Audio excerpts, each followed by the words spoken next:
Fourth views, चौथा विचार। देख रहे हैं फोर्थ व्यूज और मैं उपेंद्र कश्यप। अनुसूचित जाति और जनजाति का जो आरक्षण है, जो बाबा साहब भीमराव अंबेडकर द्वारा निर्मित संविधान में इस संबंध में जो व्यवस्था दी गई है, उसमें एक नया फैसला आया। कोटा में कोटा, आरक्षण के भीतर एक कोटा निर्धारित करके और उसे आरक्षण देने का सुप्रीम कोर्ट ने फैसला लिया। जीतन राम मांझी सुप्रीम कोर्ट के इस फैसले के साथ हैं, क्योंकि उनका स्पष्ट दावा है कि अनुसूचित जातियों में 5 जाति ही ऐसी है जो आरक्षण का लाभ लेते हैं, बाकी जातियों को आरक्षण का लाभ नहीं मिलता। क्यों? कि उनकी संख्या कम है, इसलिए वे कमजोर है। अब सुप्रीम कोर्ट ने जो निर्णय दिया, क्या आप जानते हैं उन जजों की जातियां क्या हैं? उनके जो फैसले आए वो उसके पीछे उनकी जातीय मानसिकता, जातीय सोच, उनकी जातीय विचारधारा क्या है, हम इस मुद्दे पर पूरी बात आपको बताते हैं पंकज चौरसिया की जुबानी। जामिया मिलिया इस्लामिया दिल्ली में वो शोधार्थी हैं। उन्होंने कर्पूरी ठाकुर पर किताबें लिखी हैं। उत्तर प्रदेश की पिछड़ी जातियों पर काफी शोध किया है। ईबीसी जाति पर भी वो शोध कर रहे हैं।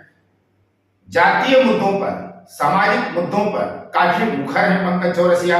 और उनका एक परिचय यह भी है कि जदयू के राष्ट्रीय प्रवक्ता केसी त्यागी, जो काफी बुद्धिजीवी माने जाते हैं, वो विभिन्न पत्र पत्रिकाओं में, देश के हिंदी और अंग्रेजी की पत्र पत्रिकाओं में लेख लिखते हैं।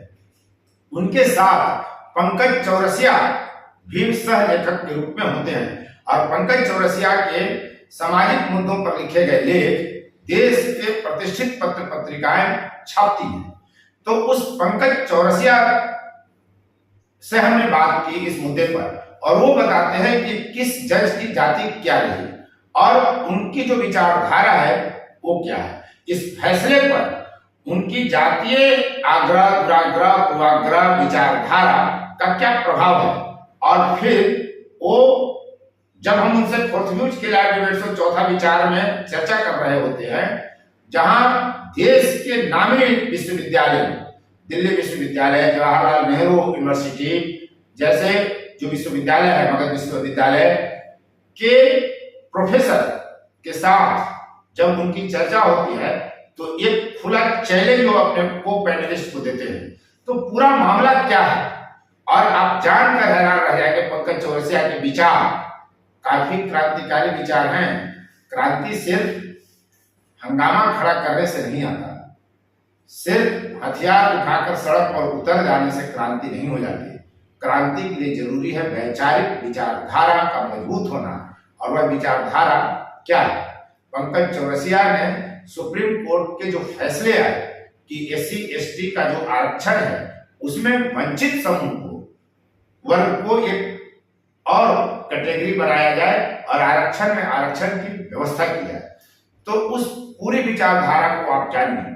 जो भारत बंद के दौरान अनुसूचित जाति के लोग सड़क पर उतर गए और वो वैसी जातियों के साथ खड़े दिखे जो जातियां उनके विकास की एक तरह से विरोधी हैं। जो सड़क पर जातियां उतरी वो अपना हक न मारा जाए इसलिए उतरी, लेकिन जो हक से ही वंचित कर दी गई हैं जातियां, उनको तो यह भी पता नहीं है कि उनका हक अधिकार क्या है और उसे वो कैसे प्राप्त कर सकेंगे।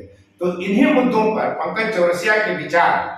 सबसे पहले तो आपको बहुत बहुत धन्यवाद कि आपने मुझे बोलने का अवसर दिया और अपने प्लेटफॉर्म पे मुझे इनवाइट किया।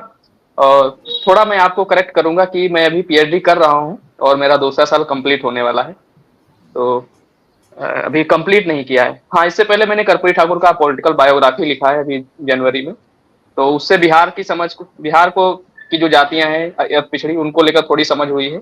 और स्पेशली मेरा जो काम है वो यूपी के उन 17 पिछड़ी जातियों को लेकर है जिनको 2000 से शेड्यूल कास्ट में डालने की बात होती रही है, और ये पॉलिटिकल स्टंट है। दूसरा, इसमें अब तक की सारी गवर्नमेंट, चाहे वो बहन मायावती जी हो, चाहे मुलायम सिंह जी हो, चाहे राजनाथ सिंह जी हो, चाहे अखिलेश यादव हो, चाहे योगी आदित्यनाथ ही क्यों ना हो, सारे लोगों ने पॉलिटिकल स्टंट किया है उन जातियों के साथ।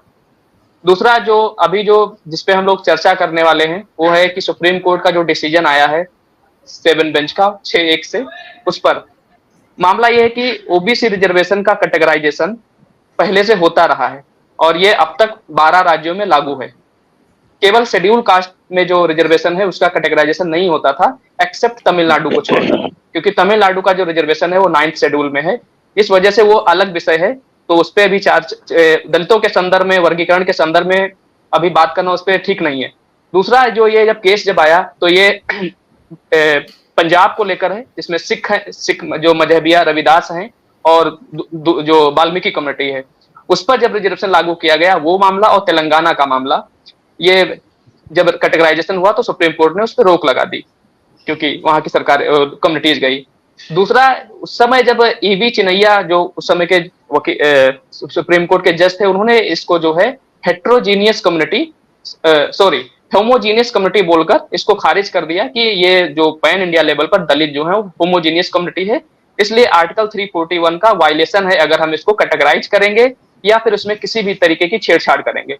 उसी जजमेंट को चंद्रचूड़ की चंद्रचूड़ की बेंच ने इसको बिल्कुल पलट दिया और उसमें ये बोला कि ये हेट्रोजीनियस कम्युनिटी है, ठीक वैसे ही जैसे दलित, जैसे ओबीसी क्लास है।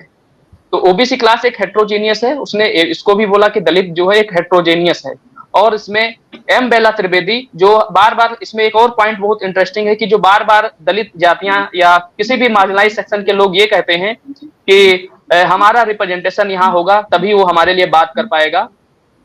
तो ये यहाँ पे देखने वाली बात है कि जो एम बेला त्रिवेदी ब्राह्मण हैं वो बोल रहे हैं कि आर्टिकल 340 का वायलेशन है, मतलब वो सीधे सीधे ब्राह्मण होकर दलितों के उन लोगों के साथ खड़ी हुई हैं जो इस तरह की फ्यूडल मेंटेलिटी रखते हैं कि वर्गीकरण नहीं होना चाहिए, और जो ये बात करते हैं कि हमारा रिप्रेजेंटेशन जहां होगा वहीं पे हमारे लोग बात कर पाएंगे। एक ये, दूसरा एम जो गवई साहब हैं, गवई दलित हैं लेकिन वो बिल्कुल डिफरेंट बात करते हैं, मतलब वो ब्राह्मण फोल्ड में खड़े मिलते हैं, ये ऐसा वो लोग कह रहे हैं। तो इसमें आप ये देखेंगे कि दोनों के बीच में कितना कॉन्ट्राडिक्शन है, मतलब ये दोनों लोगों के मुंह पर तमाचा है कि जो लोग ये बात करते हैं कि हमारा रिप्रेजेंटेशन होगा तभी हमारी बात होगी। दूसरा, इसमें ऐसे कई सारे सेक्शंस हैं या कास्ट्स हैं जिनको अभी तक रिजर्वेशन नहीं मिला है। आप जो तेलंगाना या आंध्रा का जो माडिगा कम्युनिटी है वो इसी वजह से 30 साल से लड़ रही थी कि हमें क्लासिफिकेशन चाहिए। आप ऐसे बहुत सारे सेक्शन हैं, जैसे नट हैं, उसके कितने बच्चे यूनिवर्सिटी सिस्टम में आ पाए हैं या उनके कितने बच्चों को नौकरी मिल पाई है, 4th ग्रेड की कितने लोगों को नौकरी मिल पाई है। अगर मैं अति पिछड़ी जातियों के संदर्भ में करूं कि आपके बिहार से सबसे ज्यादा अति पिछड़े बच्चे यूनिवर्सिटी सिस्टम में इसलिए आ पाते हैं क्योंकि वहां 1978 से कर्पूरी ठाकुर का रिजर्वेशन लागू है। अगर ऐसा नहीं होता तो शायद यूपी की ही तरह स्थिति वहां भी होती कि यहाँ अति पिछड़े बच्चे यूनिवर्सिटी सिस्टम में नहीं आ पाते, बहुत थोड़े बहुत आ पाते। तो इस वजह से मैं इस जो वर्डिक्ट है सुप्रीम कोर्ट का उसका मैं स्वागत करता हूं और उन सारे लोगों को मौका मिलना चाहिए, क्योंकि ये ठीक बात है, ये गरीबी उन्मूलन प्रोग्राम नहीं है लेकिन पार्टिसिपेशन प्रोग्राम या मूवमेंट तो है। अगर किसी भी कम्युनिटी को पार्टिसिपेशन नहीं हो रहा है तो अगर किसी भी तरीके से हो रहा है, अगर वर्गीकरण से बहुत इजीली हो रहा है तो होना चाहिए, इसलिए मैं इस वर्गीकरण का समर्थन करता हूँ। मैं एक मिनट में टूकूंगा। 5 शेड्यूल कास्ट के अंदर 5 जातियों को छोड़कर मैं 1 मिनट में बोलूंगा कि आप 20 जातियों के नाम लिख दीजिए, कोई इसमें इतने पैनल में सारे लोग हैं, 20 जातियों के नाम लिख दीजिए 1 मिनट में, 5 जातियों को छोड़कर, चमार, जाटो, महार, धोबी, पासी, कोयरी और वाल्मीकि, भंगी, इनको छोड़कर आप 20, हाँ पासवान भी, इन नॉर्थ इंडिया की मैं सारी जातियां बोल रहा हूँ, पूरे पैनल को ये मैं टास्क दे रहा हूँ कि 1 मिनट में 20 जातियों के नाम लिख के दे दीजिए। दूसरा, जो 1000 की जो बात हो रही, उसमें जो रोहिणी कमीशन का जो डेटा थोड़ा बहुत लीक हुआ है, उसमें 1977 ऐसी जातियां हैं जिनको कोई रिप्रेजेंटेशन नहीं मिला है। वो किशोर जी ने सही कहा है, लेकिन अगर उसमें 983 कास्ट ऐसी हैं जिनको 2.68% रिप्रेजेंटेशन मिला हुआ है और 900 कुछ जातियां ऐसी हैं लगभग 1000 के करीब जिनको 0% रिप्रेजेंटेशन मिला हुआ है। तो अगर उनको सारे को जोड़ लें तो 1977 जातियां ऐसी हैं जिनको रिप्रेजेंटेशन ना मतलब मिला ही नहीं है, कह सकते हैं।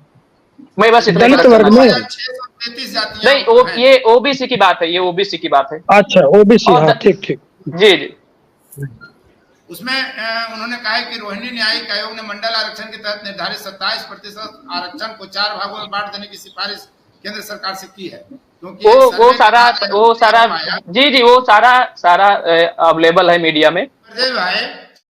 4th व्यूज, चौथा विचार, बाकी ठीक।